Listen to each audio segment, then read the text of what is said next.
TV 24 news ವಾಹಿನಿಗೆ ಸ್ವಾಗತ.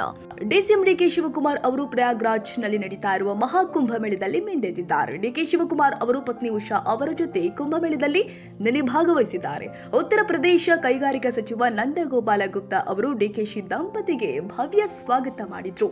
ತ್ರಿವೇಣಿ ಸಂಗಮದಲ್ಲಿ ಡಿಕೆಶಿ ದಂಪತಿ ಪುಣ್ಯ ಸ್ನಾನ ಮಾಡಿದ್ರು.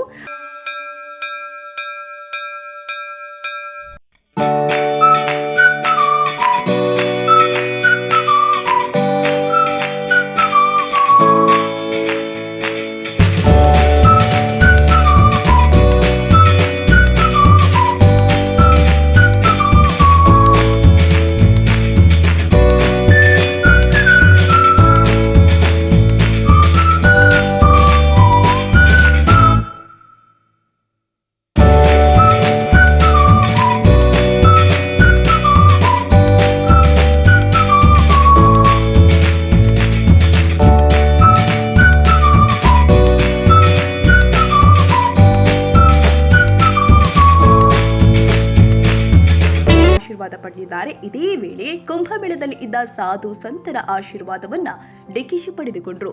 ಆಧ್ಯಾತ್ಮದ ಕುರಿತು ಸಂತರೊಟ್ಟಿಗೆ ಚರ್ಚೆ ಮಾಡಿದ್ರು. 144 ವರ್ಷಗಳ ಬಳಿಕ ಉತ್ತರ ಪ್ರದೇಶದ ಪ್ರಯಾಗ್ರಾಜ್ನಲ್ಲಿ ಮಹಾಕುಂಭಮೇಳ ನಡೀತಾ ಇದೆ. 45 ದಿನಗಳ ಕಾಲ ಕುಂಭಮೇಳ ಜರುಗಲಿದೆ.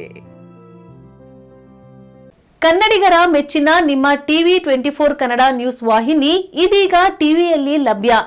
ಕರ್ನಾಟಕ ಮತ್ತು ದೇಶ ವಿದೇಶದ 360 ಡಿಗ್ರಿ ಸುದ್ದಿ ಹಾಗೂ ಉತ್ತರ ಕರ್ನಾಟಕ, ಬೆಳಗಾವಿ, ಬಾಗಲಕೋಟೆ, ಧಾರವಾಡ, ಹಾವೇರಿ, ಗದಗ, ಬಿಜಾಪುರ ಜಿಲ್ಲೆಯ ಕ್ಷಣ ಕ್ಷಣದ ವಿವರವನ್ನ ಪಡೆಯುವುದಕ್ಕೆ ಟಿವಿ 24 ಕನ್ನಡ ನ್ಯೂಸ್ ವಾಹಿನಿಯನ್ನ ಲೈಕ್ ಮಾಡಿ, ವಿಡಿಯೋಗಳನ್ನ ಶೇರ್ ಮಾಡಿ, ಕಮೆಂಟ್ ಮಾಡುವ ಮೂಲಕ ನಮ್ಮ ವಾಹಿನಿಗೆ ಸಹಕಾರ ನೀಡಿ ಮತ್ತು ಚಾನೆಲ್ ಅನ್ನ ಸಬ್ಸ್ಕ್ರೈಬ್ ಮಾಡಿ. Thank you.